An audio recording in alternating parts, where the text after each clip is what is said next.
নমস্কার, দেখছেন কলকাতা টিভি। আপনাদের সঙ্গে রয়েছে আমি অভিক। শুরু করছি সংবাদ সারাদিন। আজ লোকসভা নির্বাচনের দিনক্ষণ ঘোষণার মাত্র কিছুক্ষণের অপেক্ষা। দুপুর ৩টের সময় লোকসভা নির্বাচনের নির্ঘণ্ট প্রকাশ করবে জাতীয় নির্বাচন কমিশন। ৫৪৩টি কেন্দ্রে নির্বাচনের দিনক্ষণ ঘোষণা করা হবে বিজ্ঞান ভবনে। জাতীয় নির্বাচন কমিশন সাংবাদিক বৈঠক করে স্পষ্ট করে দেবে এই ৫৪৩টি আসনের মধ্যে কোথায় কবে ভোট হতে চলেছে, কত দফায় ভোট হবে এবং ভোটের ফলাফল প্রকাশ করা হবে কবে। তবে এ রাজ্যে কত দফায় ভোট সেই জল্পনা কিন্তু প্রথম দিকেই ছিল। বিজ্ঞান ভবনে আর মাত্র কিছুক্ষণের মধ্যেই জাতীয় নির্বাচন কমিশন তারা সাংবাদিক বৈঠক করে স্পষ্ট করে দেবে।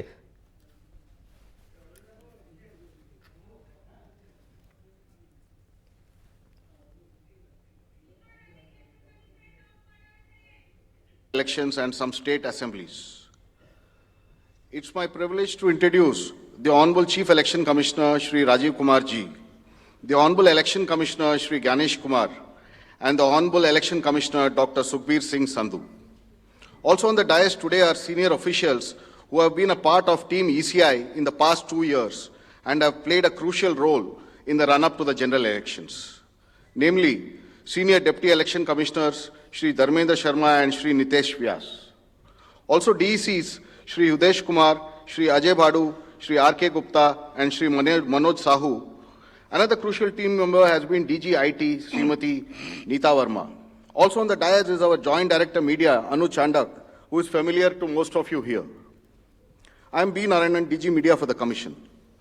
The format is as follows. There will be opening remarks by the CEC along with the presentation. We will share the PDF copy of the presentation with all of you after this event is over. The PC is also being live streamed on X along with the slides and live streamed on our YouTube and Facebook. Following this PowerPoint, there will be a question and answer session. When you want to ask a question, raise your hand. Wait for a chance to be called by me to put your question. I will direct the micer to come to you. When it's your turn, introduce yourself and your organization and then ask your question. I request you to be brief and ask only one question at a time. Please keep your mobiles on silent mode. Sir, I request you to deliver your opening remarks. Thank you. Thank you, Mr. Narayanan. Good afternoon, friends.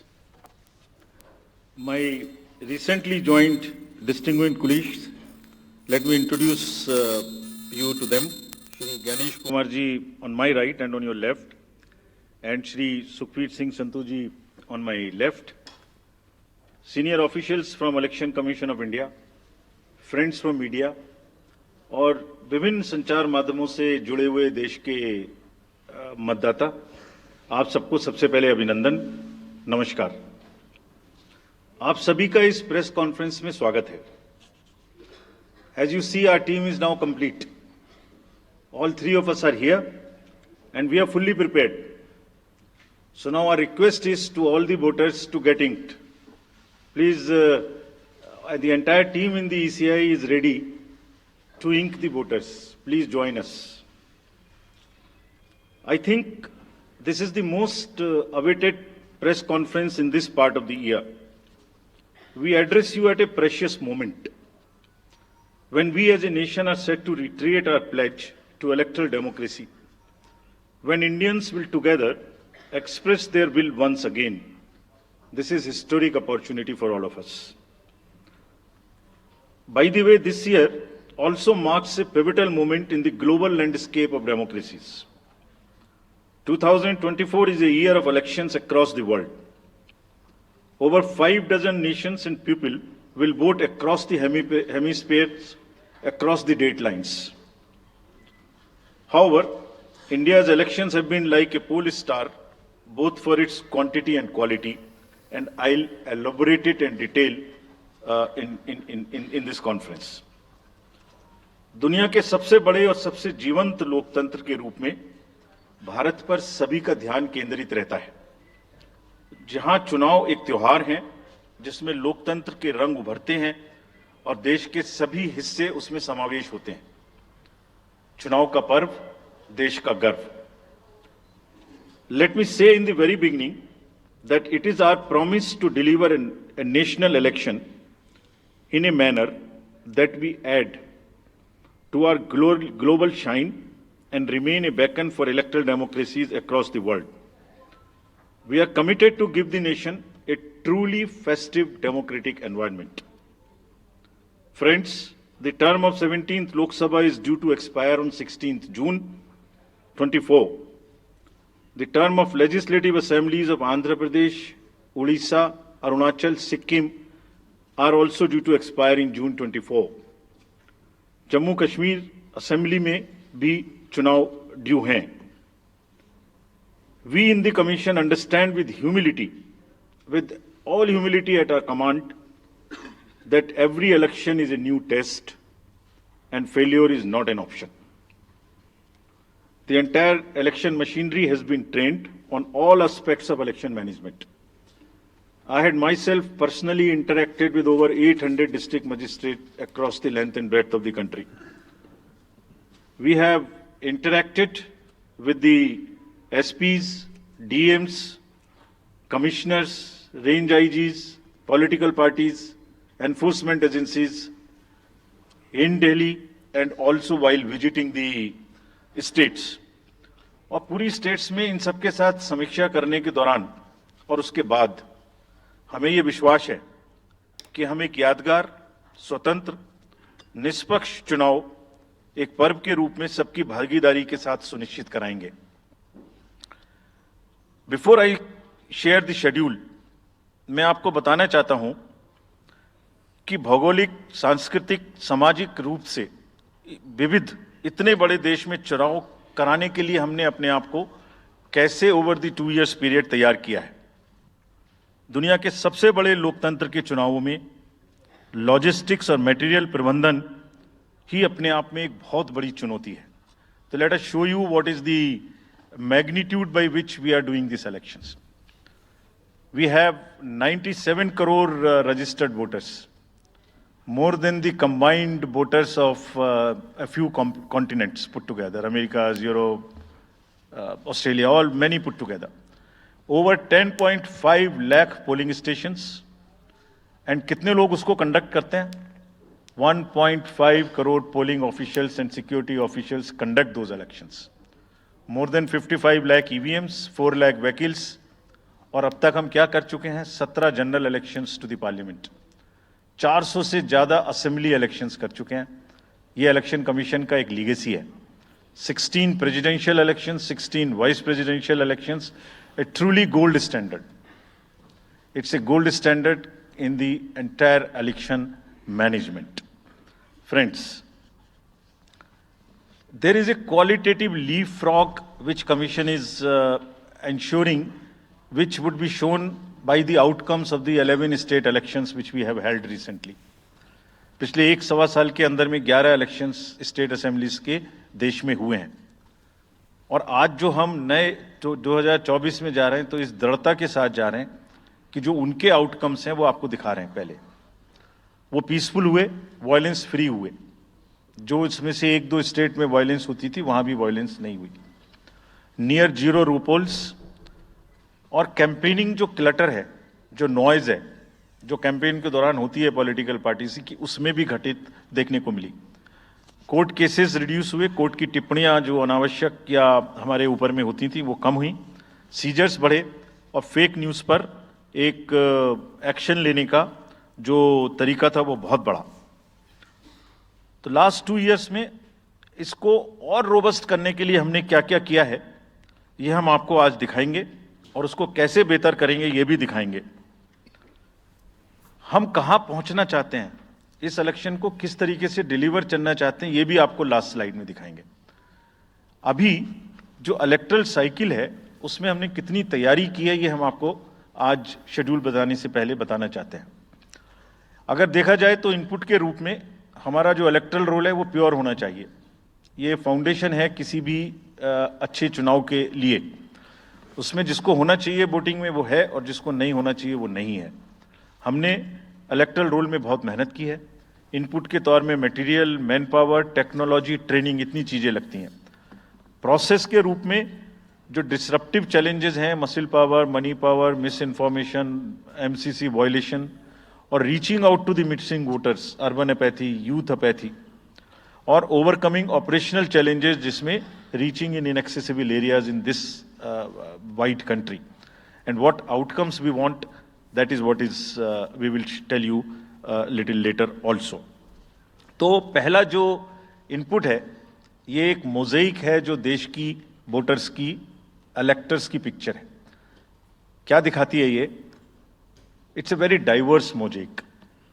96.8 crores are the total electors in the country, of which 49.7 crore are male and 47.1 crore are female. और जो young voters हैं, बहुत मेहनत की हमने पिछले साल में, वो 1.82 करोड़ फर्स्ट टाइम वोटर्स इस बार इन चुनावों में वोट देने के लिए हमारे इलेक्टोरल रोल्स में हैं. और अगर इसको हम 20 से 29 साल के वर्ष में देखें, वो भी तो यंग ही हैं, कोई अभी बड़े तो हुए नहीं हैं, तो 18 से जो 29 हैं वो करीब 21.5 लाख वोटर हैं. 1.80 करोड़ 18 से 19 और 20 से 29 में 19.74 करोड़, यानी 21.5 करोड़ वोटर्स एब्सोल्युटली यंग, जो कि डेमोक्रेसी में भाग लेंगे और अपना फ्यूचर अपने से डिसाइड करेंगे, because they are the biggest stakeholders in the democracy because they have a larger time to contribute in the society. अगर हम देखें तो बहुत इंक्लूसिव करने के लिए there are 88.4 lakh persons with disabilities who are part of our voter list. We have made a special effort कि जितने हमारे मतदाता हैं उस तरह के उनको हम अपने इलेक्टोरल रोल में लेके आए. 82 लाख लोग ऐसे हैं जो 85 वर्ष से ऊपर हैं और वो हमारे प्राउड मतदाता हैं. We feel very proud to have them with us. और उसमें से 2,18,000 लोग देश में 100 वर्ष से अधिक के मतदाता भी हैं जो हमारे इलेक्टोरल रोल में. सो द मोज़ेइक इज, ट्रांसजेंडर्स भी हैं 48,000. तो मोज़ेइक इज लाइक 18 से 19, 20 से 28, 85 transgenders, person with disabilities, and in the entire country, length and breadth of the country. इस रिगरस जो प्रोसीजर है इसको बनाने में कितनी मेहनत लगती है, ये मैं आपको दिखाना चाहता हूं कि हर स्टेज पे इलेक्टोरल रोल के प्रिपरेशन करते समय पॉलिटिकल पार्टीज को इन्वॉल्व किया जाता है, ताकि कोई हमसे ये ना प्रश्न कहे कि आपने अपने से इलेक्टोरल रोल बनाया और हमें बताया भी नहीं. So when the electoral roll preparation starts, we make a draft publication. We give 2 copies free of cost to the political parties. उसके बाद जितने फॉर्म 6, फॉर्म 7, फॉर्म 8, नया नाम जुड़ने के, डिलीशन के, मॉडिफिकेशन के, मेरा नाम बदल है, घर बदल गया, वो सब की कॉपी हम शेयर करते हैं, उसके मिनट्स बनाते हैं. और इस बार हमने और जोर दिया कि बूथ लेवल एजेंट्स अगर पॉलिटिकल पार्टी हमारे BLOs के साथ लगाना चाहें तो लगाएं. और across the length and breadth of the country, all the district magistrates, we are absolutely confident that silently we were working. सब ने पॉलिटिकल पार्टीज के साथ में हर डिस्ट्रिक्ट में कम से कम 1, 2, 3 मीटिंग्स की हैं, उनको सारे ड्राफ्ट रोल्स दिखाए हैं. दिखाने के बाद जितने ऑब्जेक्शंस हैं वो उनको पूरा किया है और उसके मिनट्स बना के रखे हैं. Friends, we are very confident that and we are conscious that a very solid electoral roll is the foundation stone on any election, and we are ready to go with this. We have also worked on the women voters. Women voters का जो gender ratio है वो बढ़ के अब 948 हो गया, which is again a very healthy sign of women participation increasing in our electoral cycle. राज्य, देश के 12 राज्य ऐसे हैं जहां आज 1000 से ऊपर जेंडर रेशियो है, यानी महिला वोटर्स की संख्या मेल से ज़्यादा है. और जैसे मैंने अभी आपको बताया था कि 1.89 नए वोटर्स हमने जुड़े हैं, उनमें से 18 से 19 में 85 लाख हमारी लड़कियां हैं, फीमेल वोटर्स हैं. So they are going side by side, and this is again a very healthy sign that women are also equally participating in our election. और जैसे women participation है, ऐसे ही youth participation is another area which the commission is very conscious and commission is also consistently focusing on. 13 से जो 1.8 करोड़ मैंने आपको बताया, 19 crore voters 20 से 19, और जिस किसी की भी उम्र 1 जनवरी 2024 को 18 साल नहीं हुई थी, उसका भी नाम हमने एडवांस में एप्लीकेशन में लिया, जो 2024 के किसी भी समय में जिनकी उम्र 18 साल होने वाली है. And you would be happy to note that out of 13.4 lakh advance applications which have come to us, around 5 to 6 lakhs are such who will complete the age of 18 by 1st of April 2024. और वो भी हमारे voter उस समय तक बन जाएंगे. यानी the roll would be as much updated on 1st of April कि कोई भी छूटे नहीं.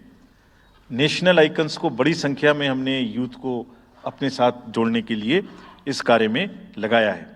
हमें विश्वास है कि यूथ न सिर्फ वोट करेंगे बल्कि हमारे एम्बेसडर्स भी बनेंगे.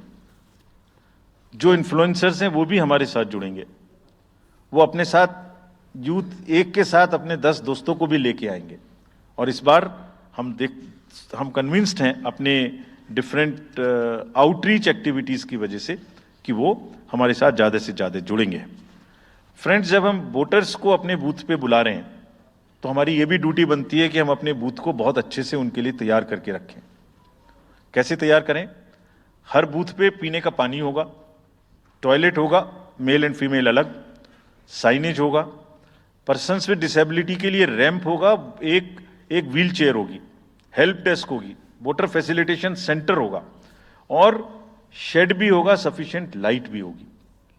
यानी minimum basic facilities would be available at all the polling stations.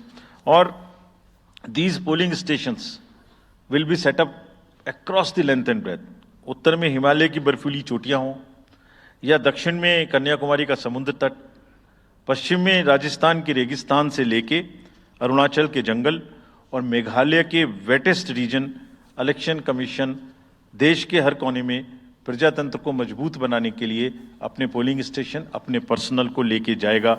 And we will take democracy to every corner of the country. We are sure that we would make it a very overwhelming experience for our voters. And then the voters delight. Polling stations इस तरीके के मिलने चाहिए जिसमें ये सभी चीजें आपको मिलें. Then how would we ensure that it is also inclusive? Inclusive in the sense 85 plus जितने वोटर्स हैं उनके हम घर जाके वोट लेने के लिए तैयार हैं. नॉमिनेशन से पहले सबके घर में हम फॉर्म 12D पहुंचाएंगे. देश के कुछ हिस्से में घर से वोटिंग हो चुकी है असेंबली इलेक्शंस में, कुछ राज्यों में अभी नहीं हुई है. अब इस बार पूरे देश में पहली बार ये व्यवस्था एक साथ लागू होगी कि जो 85 वर्ष से ऊपर के मतदाता हैं, जो पर्सन्स विद डिसेबिलिटी हैं, 40 ईयर्स एंड 40% से ज़्यादा की जिनको डिसेबिलिटी है, वो सब के पास हम फॉर्म पहुंचाएंगे. अगर वो ये ऑप्ट करेंगे कि वो फॉर्म वो बूथ पर नहीं आना चाहते, घर से करना चाहते, तो हम घर में जाएंगे, एक आदमी का वोट लेने घर में जाएंगे. हालांकि हमारा तजुर्बा यह है कि ज़्यादातर लोग उस एज के बूथ पर आना चाहते हैं because they have consistently been part of our democracy. उनको वॉलंटियर्स और व्हीलचेयर की सुविधा वहां उपलब्ध रहेगी. नाउ जब ये बूथ बनाए तो हमने अपने पर्सनल को, जो टीम्स हैं, उनको बहुत अच्छे से ट्रेन करके तैयार किया. They are sentinels of democracy. I mean हमारे जितने एम्प्लॉयज हैं वो सब तैयार रहेंगे इस बात के लिए कि that wherever it takes they will walk an extra mile so that voters don't have to mile. पहाड़ के बर्फ में भी जाएंगे, जंगल में भी जाएंगे, नदी में भी जाएंगे, घोड़े पर भी जाएंगे, काठ के ब्रिज पर भी जाएंगे, हेलीकॉप्टर से भी जाएंगे, हाथी से भी जाएंगे, बर्फ में भी चलेंगे, म्यूल से भी जाएंगे. सिर्फ हर जगह पहुंचेंगे इसलिए ताकि वोटर अपना वोट दे सकें. मैं इसी क्रम में आगे थोड़ी अर्बन एपैथी की भी बात करूंगा. हम इतनी जब मेहनत करते हैं जाने में, हम देखते हैं जहां घर के नीचे बूथ है वहां पे बहुत सारे लोग वोट देने नहीं आते. ये उनके लिए भी एक उदाहरण है कि वो ये समझें कि वोट देना कितना जरूरी है. अगर हम 10 लोगों के लिए, 5 लोगों के लिए बूथ बना के इतनी मेहनत से जा सकते हैं, तो आप घर के नीचे उतर के जो 2 किलोमीटर के रेडियस में आपके पास बूथ है उसमें वोट देने जरूर आए. Friends, we are also very conscious about the sustainable elections. as our responsibility towards the environment. तो environmentally sustainable elections हों, इसके लिए भी हमने डायरेक्शंस अपने इलेक्शन मशीनरी को दी है। वेस्ट मैनेजमेंट किसी भी पोलिंग स्टेशन पे पोलिंग के बाद में दिखाई नहीं देना चाहिए। आप उसको कलेक्ट करें, डिस्पोजल करें और टीम्स के साथ में send them to various disposal thing. It's part of the material arrangement. Minimal use paper का करें। मैक्सिमम हमारी ई बुक्स लागू हैं, आप कभी भी हमारी वेबसाइट पे देख सकते हैं, हर सब्जेक्ट पर ई बुक है। More and more carbon footprints को हम कम से कम किस तरह से कर सकते हैं, recycling, more and more less and less paperwork, all that is what is our commitment to the environment. We are also greatly leveraging technology in 3 verticals for the help of the voter, for the help of the election management agencies, machinery, and also for the political parties and candidates. कोई भी voter पूरे देश में उसका epic number से booth कहाँ है, उसका एपिक डाउनलोड करना है। If he has a mobile number seeded, he can download his और हर मोबाइल। कोई भी बीएलओ के बारे में कोई जानकारी लेनी है, one can go to the voter helpline app. You can know about what kind of a candidate you have in your constituency who are contesting. So there is an application called Know Your Candidate. तो उस candidate की कोई criminal background तो नहीं है, उसके खिलाफ में केसेस तो नहीं है, उनके क्या असेट्स हैं, क्या लायबिलिटीज हैं, ये सारी चीजें केवाईसी के एप्लीकेशन में वोटर्स को देखने का अधिकार है, उनको मिलेंगी। और जिस किसी का भी क्रिमिनल रिकॉर्ड है किसी भी कैंडिडेट का, उसको 3 बार न्यूज़पेपर्स में देना पड़ेगा, टीवी में देना पड़ेगा, और पॉलिटिकल पार्टी को भी ये बताना पड़ेगा कि आपको उस कॉन्स्टिट्यूएंसी में क्रिमिनल कैंडिडेट बैकग्राउंड के खड़ा करना पड़ा, तो बाकी क्यों नहीं मिला। आप बताइए, what is the basis of the selection of a candidate who has a criminal background. Then in order to clean up the entire system, we want to use the technology with the help of the citizens. Citizens, be please vigilant.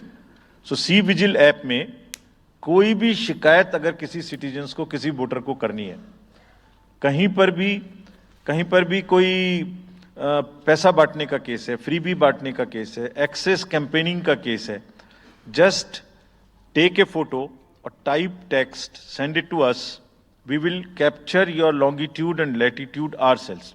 आप कहाँ पर खड़े हैं ये हम अपने से आपकी मोबाइल की लोकेशन से समझ लेंगे, और आपको 100 मिनट के अंदर अपनी टीम भेजकर जो आपकी शिकायत है उसका निराकरण हम आपको करने देंगे।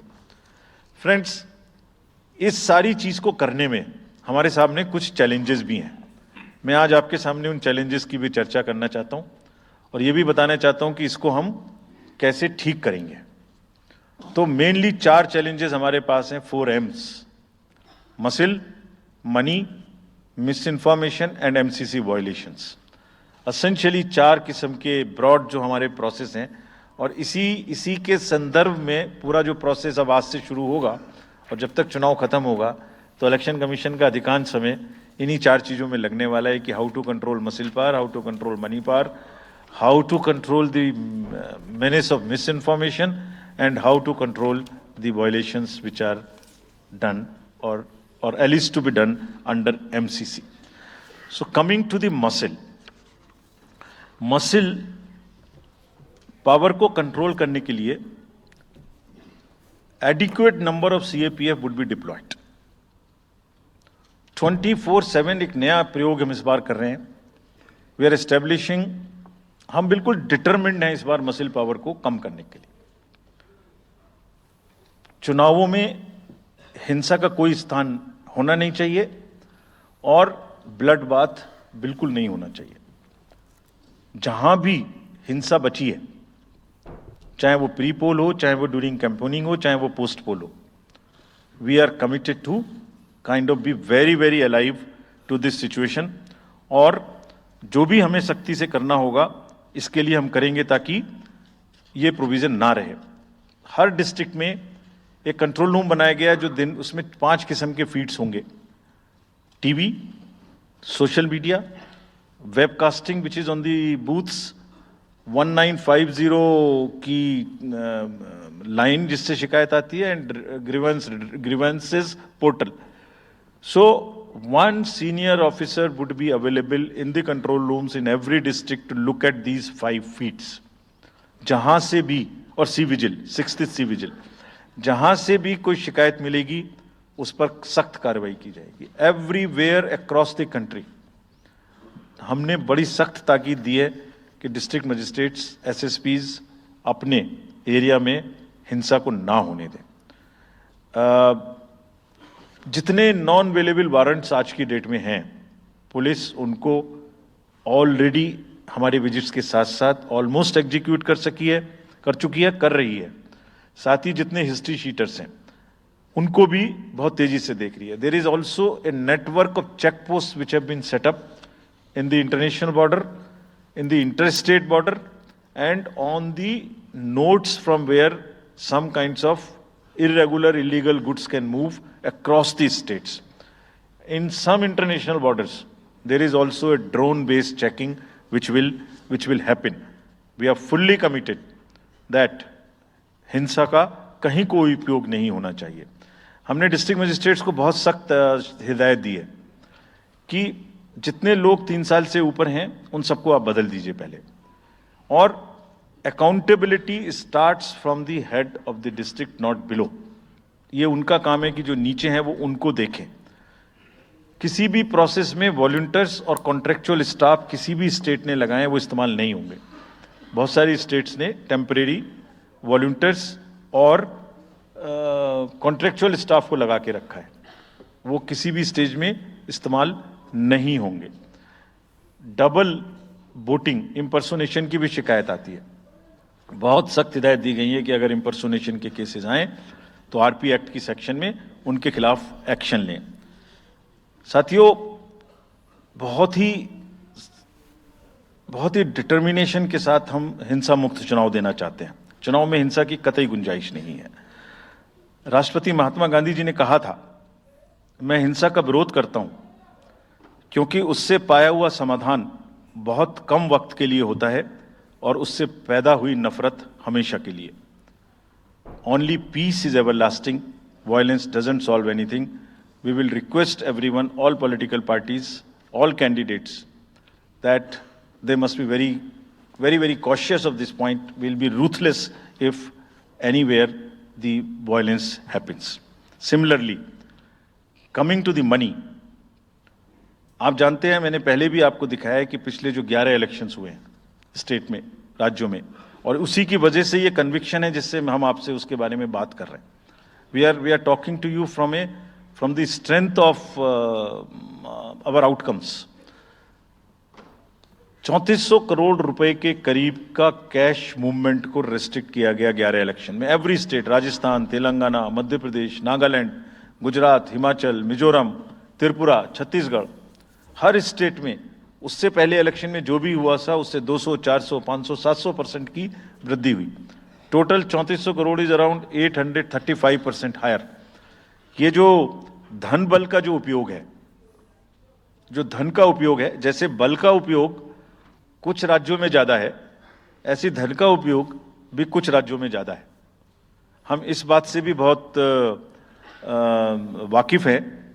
We are aware fully that there are differential vulnerabilities in each state. Some states have more violence, some states have more money, some states are more kind of a geographical problems. So whichever problem pertains to a particular state, based on this differential analysis, we would be having a differential level of treatment for that state. Misuse of money हम नहीं होने देंगे. इसके लिए भी हमने enforcement agencies को, सब स्टेट्स में एनफोर्समेंट एजेंसीज के साथ बैठक की है. दिल्ली में हम सब हेड्स ऑफ द एजेंसीज के साथ फिर से बैठक करने वाले हैं आज के बाद तुरंत. क्या कहा है उनको हमने कहा है कि जो freebies, liquor, cash, cooker, sari, machine, whatever kind of freebies किस किस स्टेट में बंटने की शिकायतें आती हैं, उसको 100% रोकें. रोकने के लिए एनालिटिक्स बेस्ड कार्य करें. So whom have we directed? GST, excise, state police, all agencies, income tax, customs, coast guards, BSF, SSB, border से जहां से भी जिसके नारकोटिक्स और जहां से भी फ्री भी आने की संभावना हो सकती है. GST would be doing the e way bill based analytics to see if there is a trend of spurt in the demand for the FMCG in certain areas.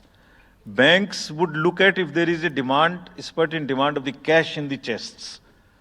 So, National NPCIL will look at if there is a spurt in demand for the payments from the wallets.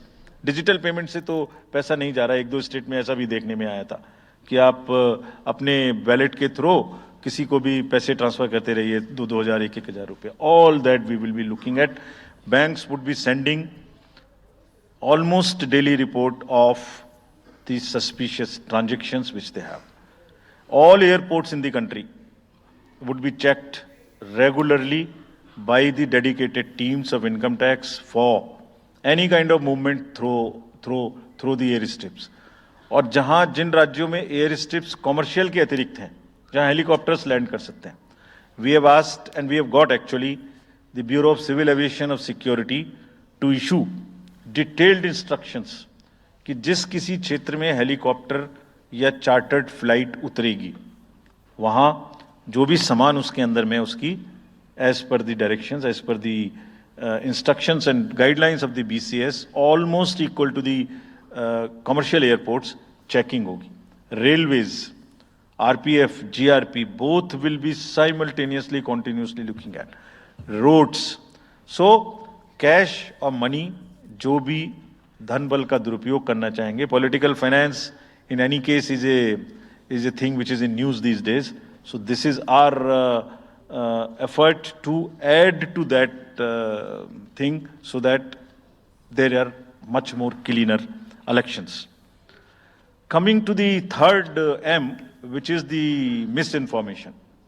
This also troubles us a lot during the elections. While we are conscious of two facts, that the social media helps us in taking out our outreach programs. जितना हम youth, women, voters को अपने पास लाने की कोशिश करते हैं, उस मीडियम को यूज करते हैं. We are also conscious that on social media, in democracy, there is a full freedom to criticize anybody, including criticizing us. Why not? If we are doing wrong, criticize us. But you should not be allowed to create fake news which is not based on facts, because it can disturb the public order. ये अफवाहें फैलाते हैं. तो हमने सबको instructions दी हैं किस किस्म का इंस्टीट्यूशनलाइज तरीका किया. ये कुछ इस तरीके की नई चीजें हैं जो इस बार के चुनाव में सबको देखने की मिलेंगी. मैंने मसल पावर के बारे में भी बताया, मनी पावर के बारे में भी बताया, मिस इन्फॉर्मेशन के बारे में. तो ये जो प्रोसेस है इलेक्शन का, जो आज से शुरू हो रहा है काउंटिंग के बीच तक, जिसमें शोर शराबा गंदगी की संभावना बनी रहती थी, वो हमारा प्रयास है कि कम से कम हो. उसके प्रति हम बहुत ज्यादा सजग रहें. इसमें क्या करेंगे? Under section 69 and 79(3) of the IT Act, authorized authority of each state is empowered to ask for takedown of the social media posts. In almost all states, authorized officials have been appointed or are being appointed.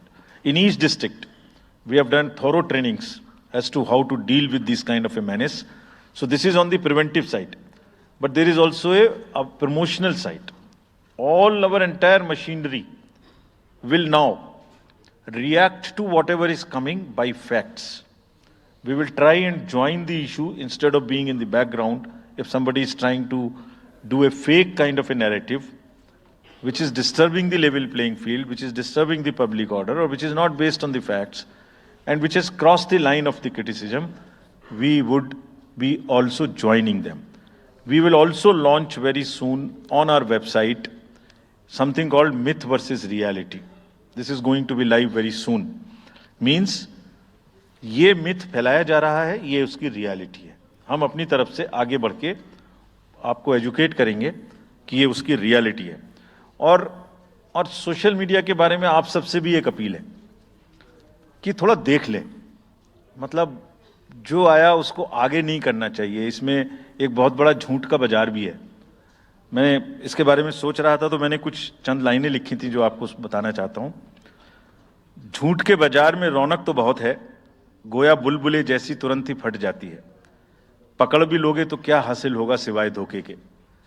तो उसको थोड़ा रोक के देखें, समझ लें आगे बढ़ाने लायक है कि नहीं है, ना बढ़ाएं। Now friends, the last problem, चुनाव के दौरान हमारे सामने एक और बहुत बड़ी समस्या है, और वो समस्या है चुनावी प्रक्रिया का, पॉलिटिकल डिस्कोर्स का घटता हुआ स्तर, जिसमें as we call it, it's a plummeting level of the political discourse. अगर हमने सब पॉलिटिकल पार्टीज को बहुत स्ट्रांग एडवाइजरी इशू की हैं, आप पूछेंगे कि एडवाइजरी तो दी, उसके बाद एक्शन क्या होगा, उसका भी जवाब मैं आपको दूंगा। एडवाइजरी इशू की हैं, जो भी पिछले 11-12 इलेक्शंस में, एक्चुअली जो पिछले 5 साल में जितने भी एमसीसी के वायलेशंस होते रहे उसको हमने इकट्ठा करके एक फाइनल एडवाइजरी दी है before the 24th। So this is how we have set our grounds, and what we have done in that, we have set, we are putting political parties on notice. Means we have asked political parties to give copy of our guidelines to each star campaigner. Political parties के जितने भी बड़े नेतागण star campaigners हैं जो campaigning करेंगे, उनके व्यक्तिगत नोटिस में हमारी गाइडलाइंस ले आइए। ये जिम्मेदारी हमने पॉलिटिकल पार्टीज को दी है। So now what is happening, we have put them on notice and we will presume knowledge of the guidelines. These are the two fundamental changes which we have made silently. People were asking, you issued so many notices last time, did nothing. You left it at that. That was a moral censor. Now we will go beyond. We will go beyond, and here we have said we will also look at the past. We will also look at the history. We might look at a calibrated approach dealing with the MCC violations, which may be, जो MCC violations किस प्रकार की हो सकती हैं। I mean statements which should inspire rather than divide, issue based campaign हो, hate speeches, religious speeches, private life का criticism is what is absolutely avoidable.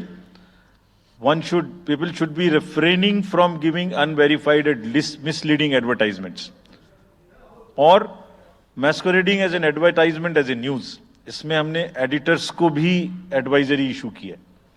वो एक न्यूज़पेपर में बड़ा बड़ा ऊपर में छप जाता है कि इसकी लहर और उसकी लहर। अगर ऐसा है तो साफ साफ लिखें कि ये एडवर्टाइजमेंट है, let it not pass through advertisement. We have issued these advisories, now the time is during this election to go beyond advisories, take concrete action, for which in the advisories there are relevant sections of the acts which are also inbuilt. So notice is there, knowledge is there, sections are there. So please, our request is कि campaigning के दौरान please don't try to cross the red line. ये वैसे भी इसलिए जरूरी है that in this digital world जो भी एक बार मुंह से निकलता है उसका रिकॉर्ड तो 100 साल तक के लिए पैदा हो गया, वो बार बार चलता रहता है। So please avoid creating digital memory of bad words which are coming from your mouth. Please be civilised during the election, this is what is our advice. और एक बार जब लड़ाई झगड़ा होता है ना तो प्रेम का धागा टूट जाता है, और जब प्रेम का धागा टूट गया तो बड़ी मुश्किल होती है। रहीम ने कहा था, रहीमन धागा प्रेम का मत तोड़ो चिटकाए, टूटे से फिर ना मिले, मिले गांठ पड़ जाए। तो क्यों ऐसी गांठ बांधनी है, थोड़ा प्यार मोहब्बत से कैंपेनिंग करें, शोर शराबा कम हो। फ्रेंड्स, पॉलिटिकल पार्टीज को और भी बहुत सारी स्ट्रीमलाइन करने के लिए उनकी एक्टिविटीज को हमने कदम उठाए हैं। ये मैं पिक्चर आपको इसलिए दिखा रहा हूं कि हर फील्ड के अंदर में we are ready that how we would control this. क्या किया है, around 537 registered unrecognised political parties have been taken out of the political space. वो क्या करती थी, किसी के नाम में कैंडिडेट खड़ा कर दिया, गाड़ियों की परमिशन ले ली, दूसरा कोई यूज़ कर रहा है, किस्म किस्म की भांति एंटाइटलमेंट ले लिया, भांति भांति का वो देवर cluttering the political space, crowding out the genuine persons. So that is what it has been done. सारी फाइनेंशियल जितने भी अकाउंट्स हैं पॉलिटिकल पार्टीज के और जितनी भी कंट्रीब्यूशन रिपोर्ट्स हैं वो सब डिजिटाइज्ड फॉर्म में हमारे पास आएंगी, ऐसा हमने उनको कहा है. डायरेक्शंस दे दिए, इट हैज स्टार्टेड कमिंग. तो जो भी पॉलिटिकल फाइनेंस की चर्चा देश में चल रही है उसके साथ साथ ये भी कार्य पीछे से बैकग्राउंड में चल रहा है, because commission always believes in the transparency in the political financing. Plummeting level, I have already said. We have also asked the political parties to be very, very respectful to the persons with disabilities in their discourse, not to use the abusive words, also to not use children at all during the campaigning. बच्चे नहीं है इसलिए कि उन्हें campaigning में लाया जाए. We will be very strict if anybody does that. We are also giving advisories to political parties that have internal organizational structures within your party, within the parameters and in a right form. Friends, we are appointing 2,100 observers. जितनी चीजें मैंने आपको बताई, ये सब चीज को field officers तो करेंगे ही करेंगे. हम 2100 ऑब्जर्वर्स को अपॉइंट कर रहे हैं और इस बार उनको हमने क्या खास सख्त हिदायत दी है, और जो भी डीओज लेवल प्लेइंग फील्ड प्रोवाइड कर रहे हैं कि नहीं कर रहे हैं वो स्पेसिफिकली इसको देखेंगे. Inducement and coercion, intimidation free election हो, इस पर स्पेसिफिकली नजर रखेंगे, हमें रिपोर्ट करेंगे. फोर्स जितनी भी जा रही है किसी भी राज्य में उसका डिप्लॉयमेंट रैंडमाइज्ड हो. ऐसा नहीं कि उस फोर्स को कहीं बैठा दिया, काम नहीं कर रही, या कहीं दूसरी जगह भेज दिया जहां जरूरत नहीं है. They will be randomizing the force. Entire election machinery will be randomized in the presence of the in the presence of the observers. Now, having done all this, what are the, जैसे मैंने पहली slide में बताया था, तो what are we expecting, हमारे elections कैसे होंगे? So, let me show you this. What is our effort? What is our endeavor? As a last slide, let me tell you. There are reduced repolls, that is what we are endeavoring. Zero violence, that's what we are endeavoring. No inducements, जिस पे कार्य हो. Fake news curve की जाए. Campaigning clutter और बदमिजाजी कम हो और लोगों का पार्टिसिपेशन बढ़े. जो 67% पार्टिसिपेशन था वो बढ़ के अधिक से अधिक पहुंचे. With this, I would like to in the end appeal to the voters that elections belong to you. बहुत मेहनत की है हमने 2 साल में, आगे भी करेंगे, लेकिन दामोदर अब आपके हाथ में है. We are handing over the baton to you. Please come and vote. Political अपने जितने भी हमारे चुनाव कराने कर्मी जाएंगे उनसे मैं फिर से एक बार अपील करना चाहता हूं, वो आज सुन रहे होंगे कहीं ना कहीं, कि लेवल प्लेइंग फील्ड प्रोवाइड करना उनका परम धर्म है. इसमें से कतई भी कोताही ना बरतें. उनको बताया गया है, इंस्ट्रक्शंस दी गई हैं, अगर बरतेंगे तो will be ruthless in dealing, because majority ऐसा नहीं करती. अगर 1-2 करेगा तो उसकी वजह से हम अपने इलेक्शंस को बदनाम नहीं होने देंगे. Will be ruthless. And lastly, my appeal to the political parties again. We are very committed for ethical political discourse.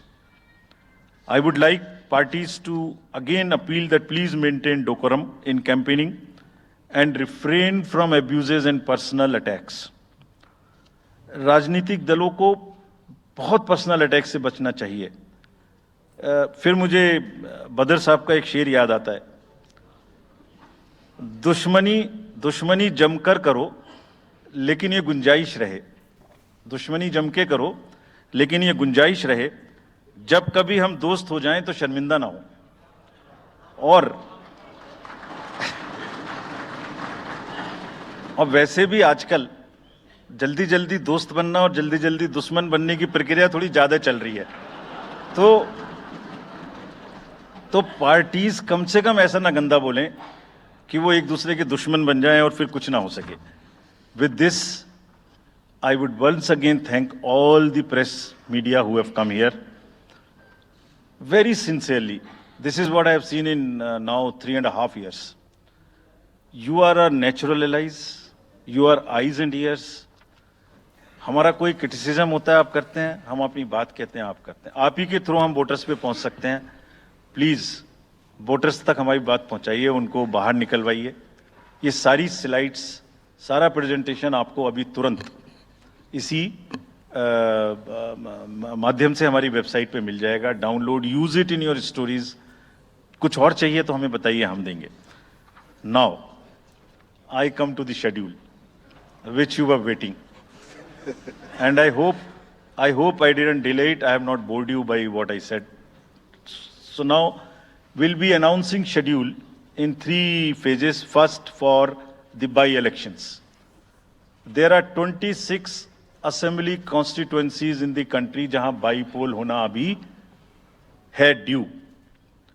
Bihar, Gujarat, Haryana, Jharkhand, Maharashtra, Tripura, Uttar Pradesh, waste Bengal, Telangana, Himachal Pradesh, Rajasthan, Karnataka, Tamil Nadu, इन सब राज्यों में बाई इलेक्शंस होना ड्यू है.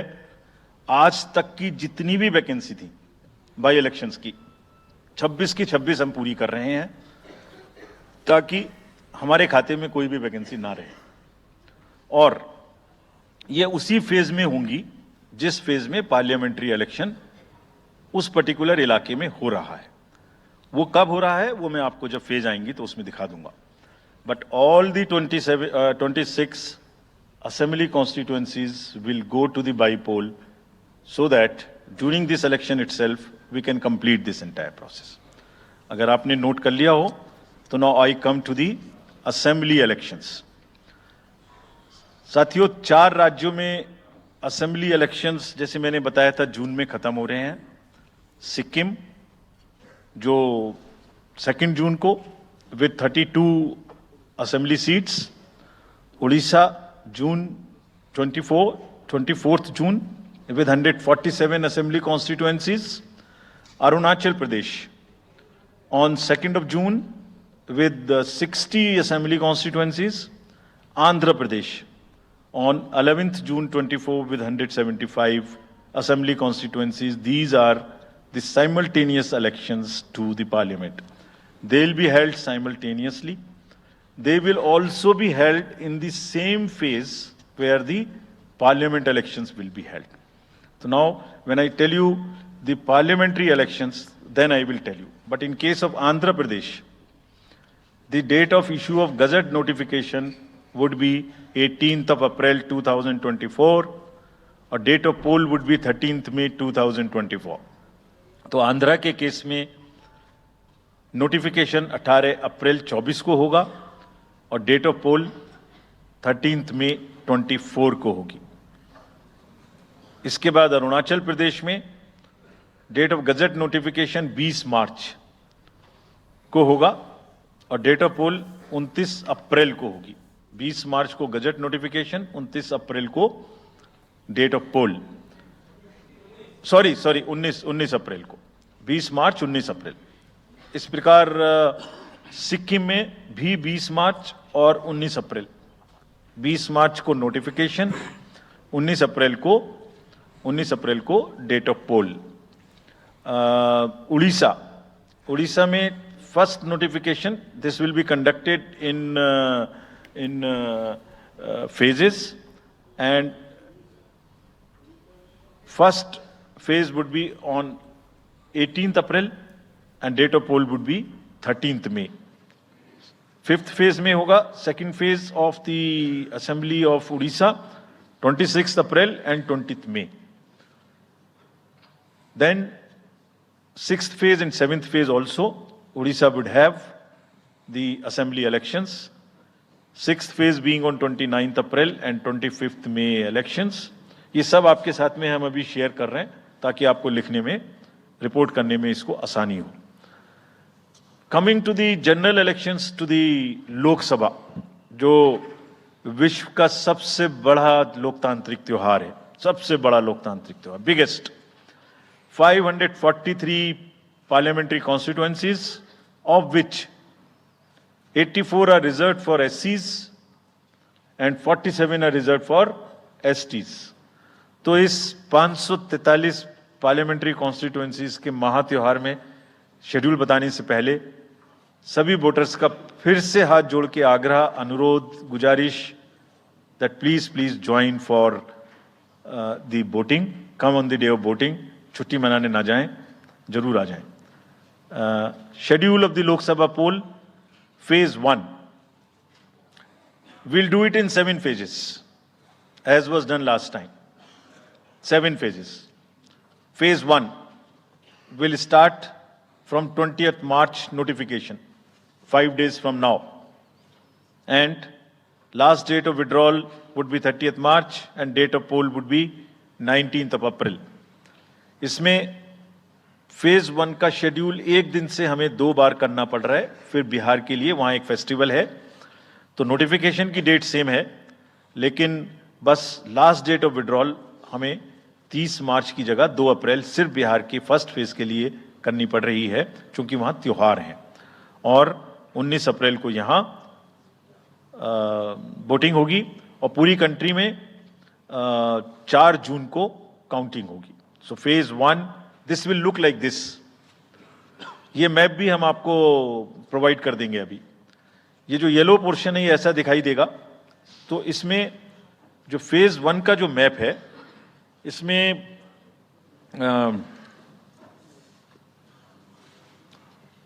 नॉर्थ ईस्ट, नीचे तमिलनाडु, राजस्थान, सेंटर में छत्तीसगढ़, मध्य प्रदेश और उत्तराखंड, और ऊपर में जम्मू कश्मीर की 1 parliamentary constituency.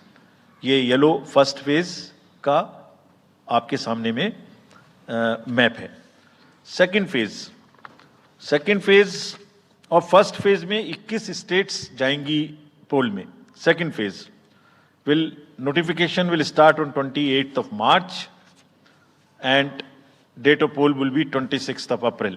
Similarly here, in case of J&K, because of the some holiday, the date of one day would be different, date of security of nomination would be different, but date of gazette notification और date of poll would be common.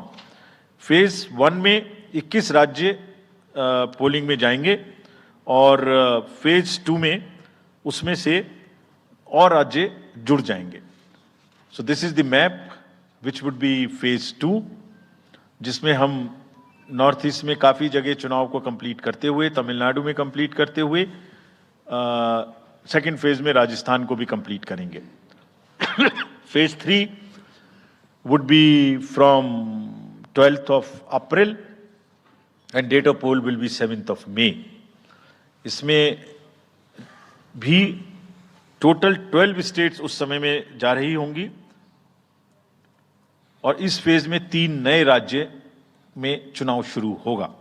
इसका map कुछ इस तरह से दिखाई देगा।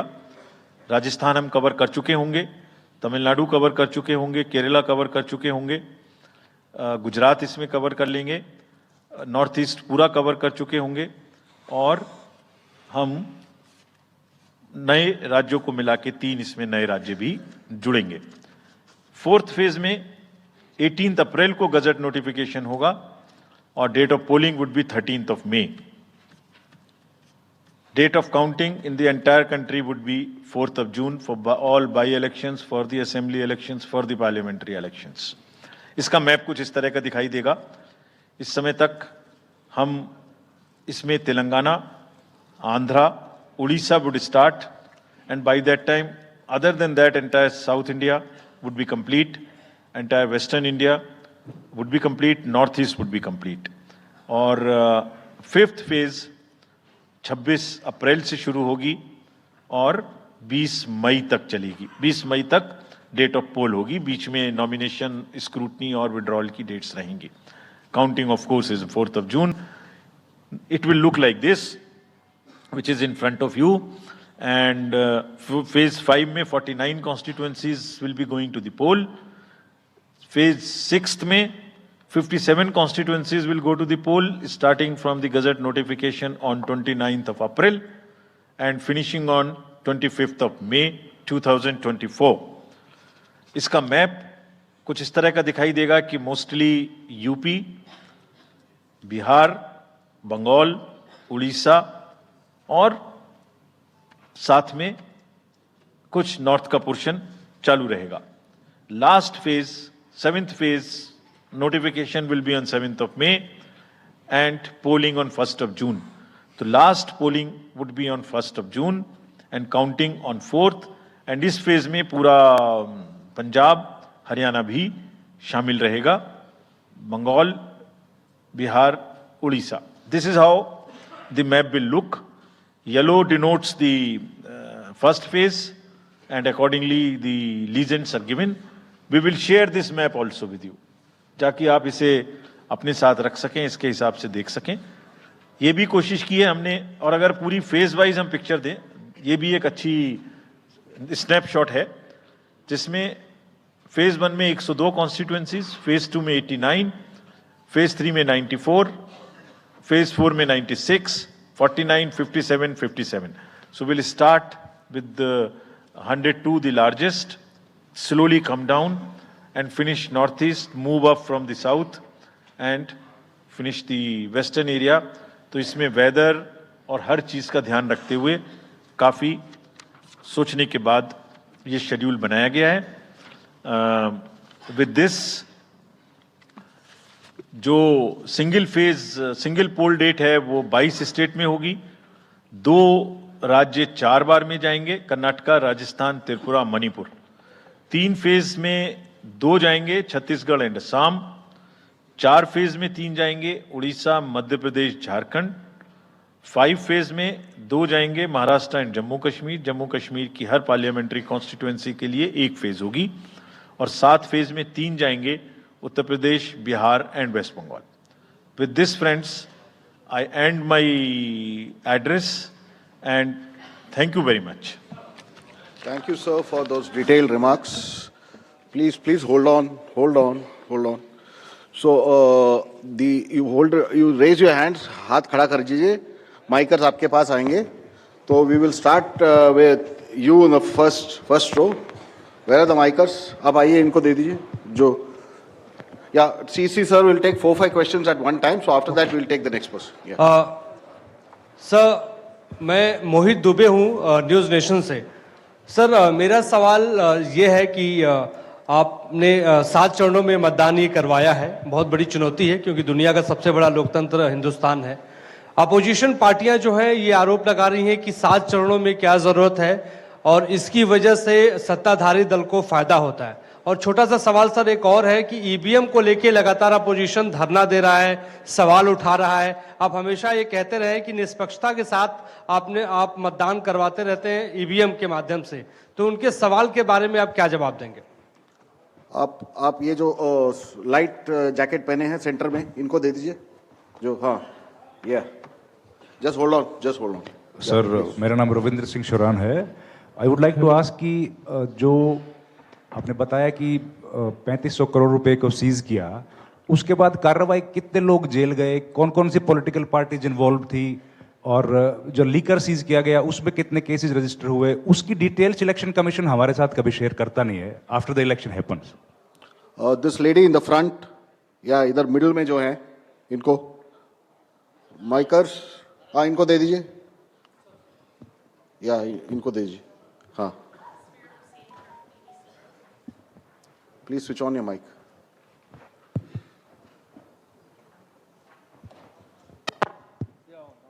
Great. Samir Hussain from BBC News. This is an incredible feat to try and get every person who's eligible to vote. I'm wondering how much money is being spent. And in addition, what is the biggest concern in terms of these elections? Okay. The lady in the 4th row over there with that black dress, उनको दे दीजिए. माइकर्स middle में, हाँ, उनको जो बीच में है, वो lady जो है, हाँ, give it to her. Yes, switch on your mic.